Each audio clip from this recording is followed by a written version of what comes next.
Well, Prime Minister Narendra Modi is addressing the media via video conferencing. Let's have a look on it.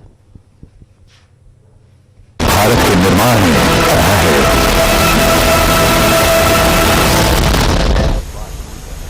केंद्रीय आवासन और शहरी कार्य मंत्रालय भारत सरकार के सौजन्य की मेट्रो ने पिछले 6.5 सालों में अभूतपूर्व विकास किया है। दिल्ली मेट्रो में ड्राइवरलेस मेट्रो की शुरुआत इसी कड़ी में महत्वपूर्ण कदम है। आइए ड्राइवरलेस मेट्रो की विशेषताओं पर एक शॉर्ट फिल्म देखते हैं। आज दिल्ली मेट्रो दुनिया के उस 7% प्रतिष्ठित मेट्रो नेटवर्क की श्रेणी में शामिल होने जा रही है, जहां बगैर ड्राइवर के ट्रेनें संचालित हो रही हैं। अब ट्रेन ड्राइवर को जल्द सुबह, देर रात और ऑफ पीक आवर्स में ट्रेन को डिपो से रोजाना निकालने, ले जाने एवं टेस्टिंग करने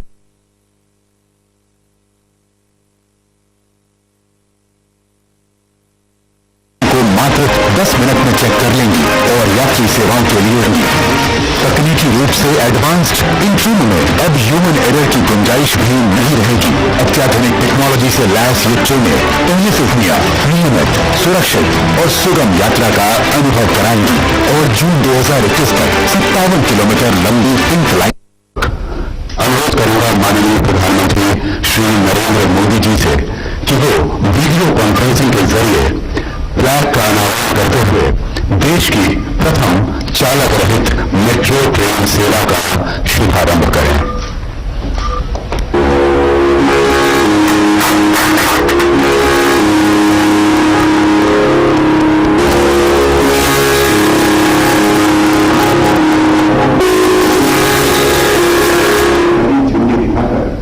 मेट्रो की मजेंटा लाइन के जम्मूरा बिहार शाहीन बाग मेट्रो स्टेशन पर खड़ी प्रथम चालक रहित ट्रेन को रवाना करें।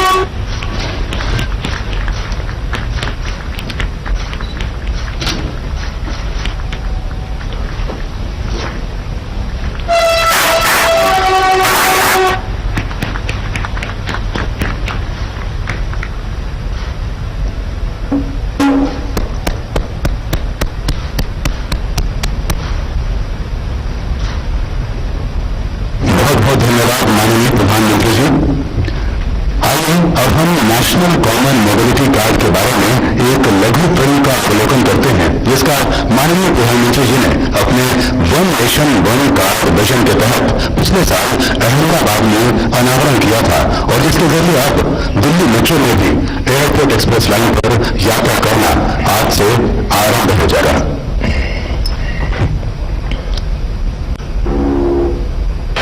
आत्मनिर्भर भारत के अंतर्गत पहली बार पूर्ण रूप से देश में ही विकसित और tested national common mobility card का दिल्ली मेट्रो की एयरपोर्ट एक्सप्रेस लाइन पर आज से शुभारंभ होने जा रहा है। ये कार्ड देशवासियों को मेट्रो में यात्रा, बैंकिंग, शॉपिंग इत्यादि के रूप में एक कंप्लीट फ्रीडम की सौगात देने जा रहा है। माननीय प्रधानमंत्री श्री नरेंद्र मोदी के vision one nation one card को साकार करते हुए वर्तमान में 23 बैंकों द्वारा 1.1 करोड़ से भी अधिक लोगों को जारी ये कार्ड देश के किसी भी कोने से दिल्ली आने पर न केवल इस लाइन पर यात्रा के लिए इस्तेमाल किया जा सकेगा, अपितु 2022 दिल्ली मेट्रो के लगभग 400 किलोमीटर नेटवर्क की बाकी सभी लाइनों पर भी यात्रा के लिए प्रयोग में लाया जा सकेगा। आज देश की सर्वप्रथम एनसीएमसी आधारित मेट्रो सेवा का दिल्ली मेट्रो की एयरपोर्ट एक्सप्रेस लाइन पर माननीय प्रधानमंत्री के कर द्वारा होने जा रहा है शुभारंभ। प्रधानमंत्री के कर कमलों द्वारा होने जा रहा है शुभारंभ। एक बार फिर से मैं माननीय प्रधानमंत्री महोदय से निवेदन करूंगा कि वे रिमोट से एनसीएमसी फ्लैग का अनावरण कर देश में पहली बार किसी भी मेट्रो सिस्टम में लागू होने जा रहे इस एनसीएमसी आधारित वन नेशन वन कार्ड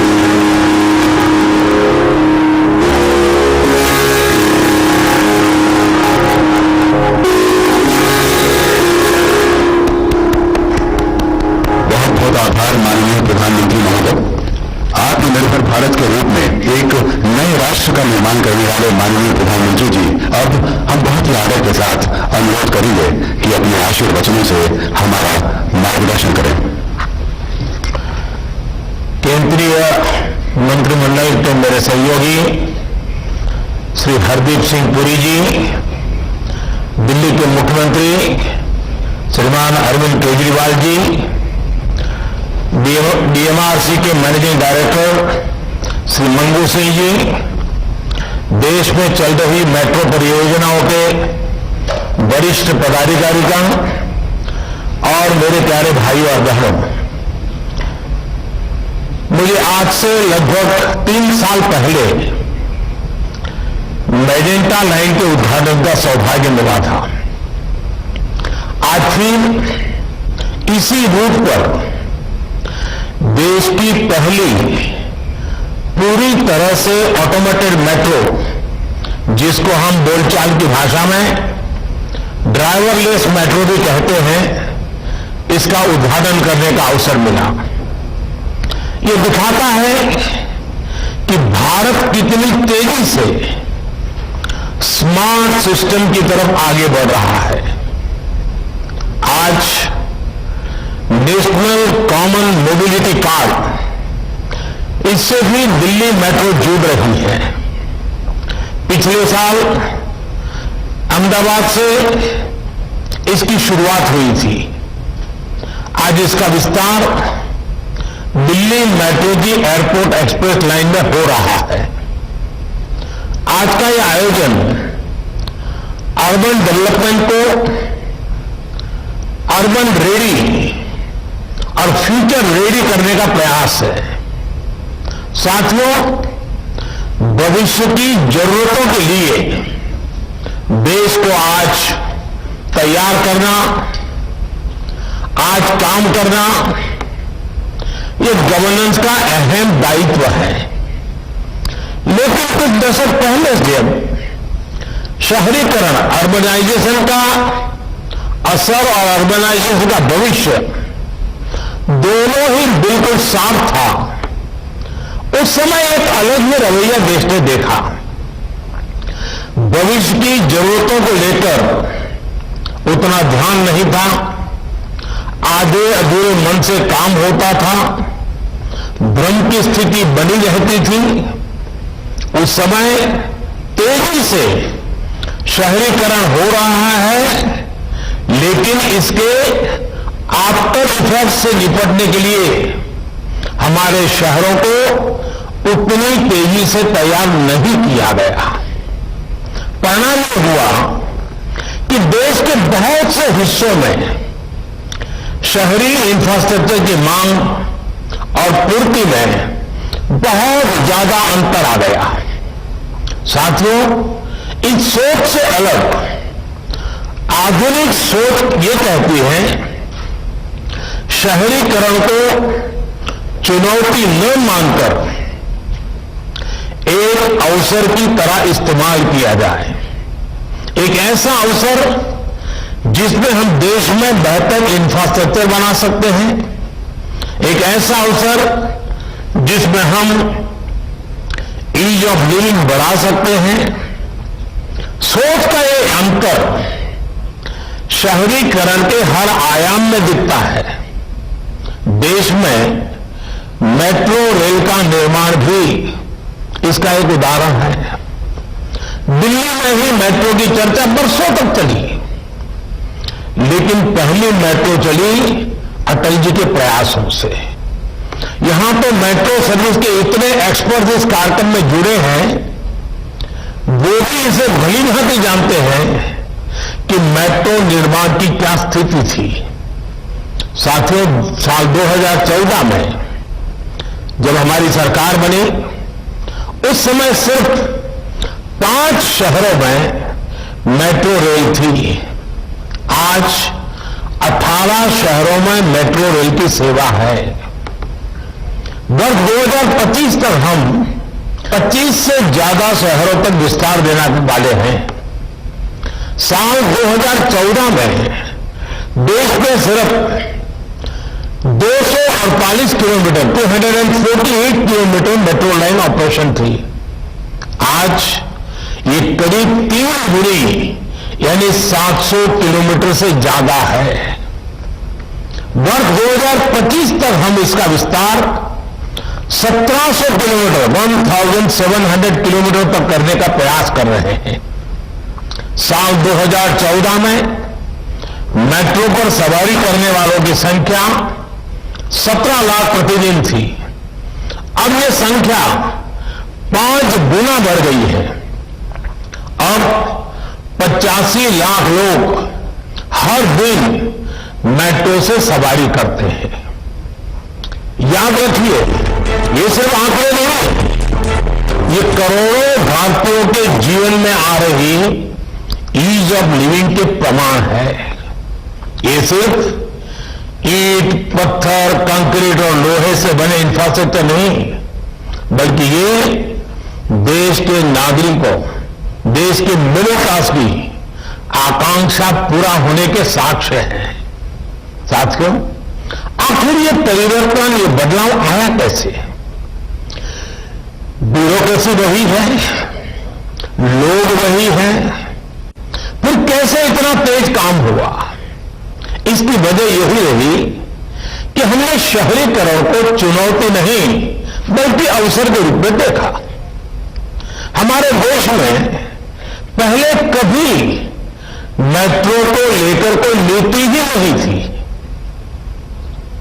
कोई नेता कहीं वायदा कराता था, कोई सरकार किसी को संतुष्ट करने के लिए मेट्रो का ऐलान कर देती थी। हमारी सरकार ने इस एडवोकिज्म से बाहर आकर के मेट्रो के संबंध में पॉलिसी भी बनाई और उसे चौतरफा रणनीति के साथ लागू भी किया। हमने जोर दिया स्थानीय मांग के हिसाब से काम करने पर। हमने जोर दिया स्थानीय मानकों को बढ़ावा देने पर। हमने जोर दिया मेक इन इंडिया के ज्यादा से ज्यादा विस्तार पर। हमने जोर दिया आधुनिक टेक्नोलॉजी के उपयोग पर। साथियों, आप में से अधिकांश लोग ये जानते हैं कि देश के अलग अलग शहरों की अलग अलग आवश्यकताएं, अलग अलग आकांक्षाएं और अलग अलग चुनौतियां होती हैं। अगर हम एक ही फिक्स मॉडल बनाकर मेट्रो रेल का संचालन करते तो तेजी से विस्तार संभव ही नहीं था। हमने ध्यान दिया कि मेट्रो का विस्तार, ट्रांसपोर्ट के आधुनिक तौर तरीकों का इस्तेमाल शहर के लोगों की जरूरतों और वहां की प्रोफेशनल लाइफस्टाइल के हिसाब से ही होना चाहिए। यही वजह है कि अलग अलग शहरों में अलग अलग तरह की अलग अलग प्रकार के मेट्रो रेल पर काम हो रहा है। मैं आपको कुछ उदाहरण देता हूं। आरआरटीएस यानी regional rapid transit system, Delhi Meerut RRTS का शानदार मॉडल दिल्ली और मेरठ की दूरी को घटाकर 1 घंटे से भी कम कर देगा। मेट्रो लाइट उन शहरों में जहां यात्री संख्या कम है, वहां मेट्रो लाइट वर्जन पर काम हो रहा है। यह सामान्य मेट्रो की 40% लागत से ही तैयार हो जाती है। मेट्रो नियो जिन शहरों में सवारियां और भी कम हैं, वहां पर मेट्रो नियो पर काम हो रहा है। यह सामान्य मेट्रो की 25% लागत से ही तैयार हो जाती है। इसी तरह है वाटर मेट्रो। ये भी आउट ऑफ द बॉक्स सोच का उदाहरण है। जिन शहरों में बड़ी वाटर बॉडी है, वहां के लिए अब वाटर मेट्रो पर काम किया जा रहा है। इससे शहरों को बेहतर कनेक्टिविटी के साथ ही उनके पास मौजूद द्वीपों के लोगों को लास्ट माइल कनेक्टिविटी का लाभ मिल सकेगा।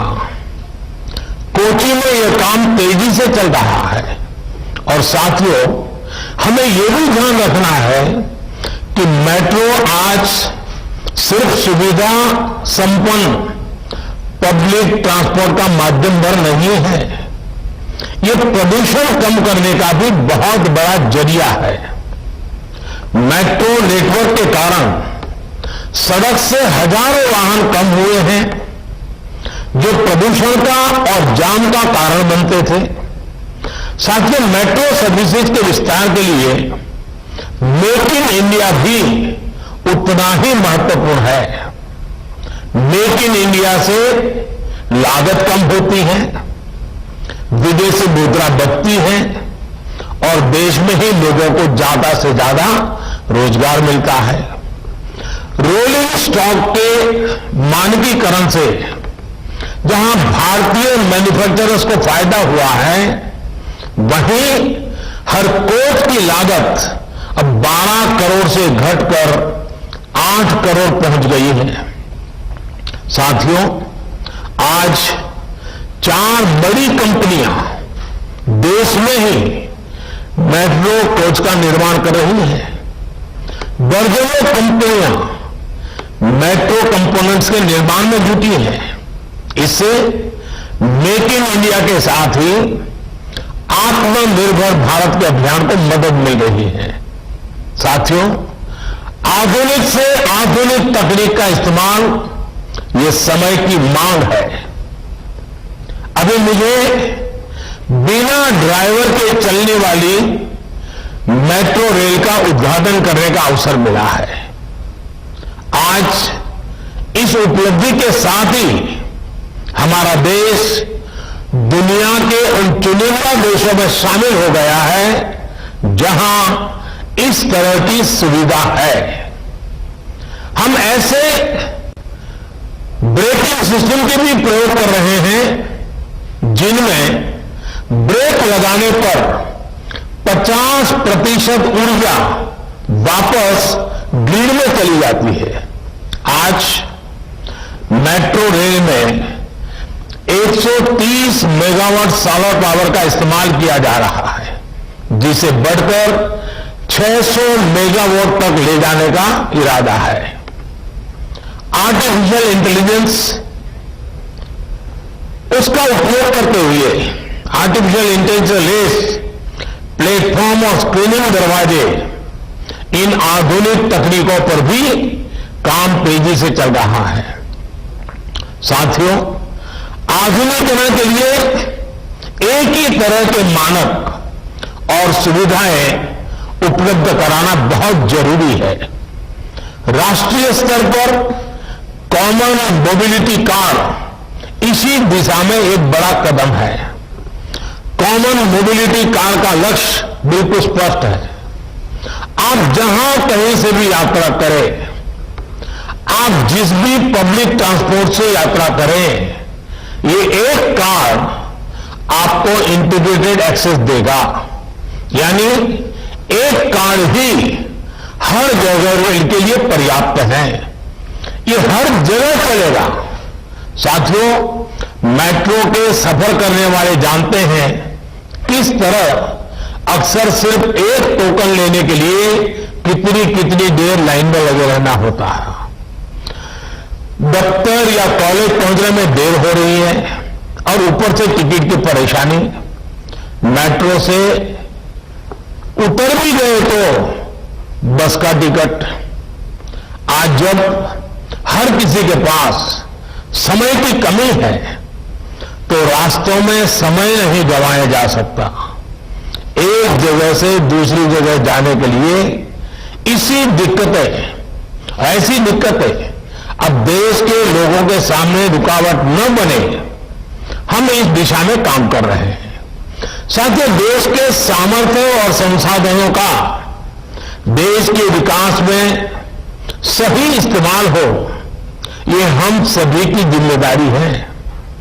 आज तमाम व्यवस्थाओं को एकीकृत करके देश की ताकत को बढ़ाया जा रहा है।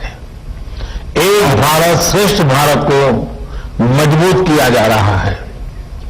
One nation one mobility card की तरह ही बीते वर्षों में हमारी सरकार ने देश की व्यवस्थाओं का एकीकरण करने के लिए अनेक काम किए हैं।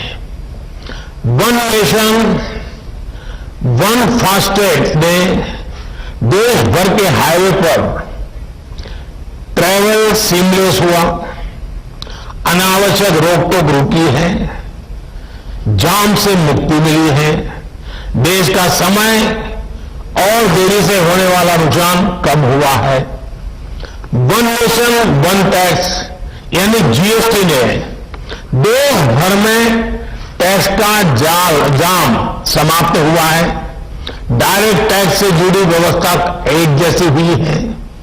One nation one power grid, इससे देश के हर हिस्से में पर्याप्त और निरंतर बिजली की उपलब्धता सुनिश्चित हो रही है। बिजली का नुकसान कम हुआ है। One nation one gas grid, इससे समुद्र से दूर देश के उन हिस्सों को सीमलेस गैस कनेक्टिविटी सुनिश्चित हो रही है जहां गैस आधारित जीवन और अर्थव्यवस्था पहले सपना हुआ करता था। One nation one health insurance scheme यानी आयुष्मान भारत से देश के करोड़ों लोग एक राज्य में ही नहीं बल्कि पूरे देश में कहीं भी इसका लाभ ले रहे हैं।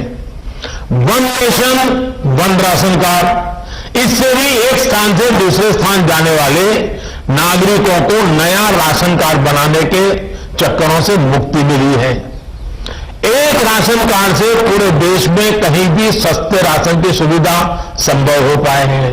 इसी तरह नए कृषि सुधारों और इनाम जैसी व्यवस्थाओं से one nation one agriculture market की दिशा में देश आगे बढ़ रहा है। साथियों, देश का हर छोटा बड़ा शहर 21वीं सदी के भारत की अर्थव्यवस्था का बड़ा सेंटर होने वाला है। हमारी दिल्ली तो देश की राजधानी भी है। आज जब 21वीं सदी का भारत दुनिया में नई पहचान बना रहा है तो हमारी राजधानी में वो भव्यता रिफ्लेक्ट होनी चाहिए। इतना पुराना शहर होने की वजह से इसमें चुनौतियां जरूर है, लेकिन इन चुनौतियों के साथ ही हमें इसको आधुनिकता की नई पहचान भी देनी है।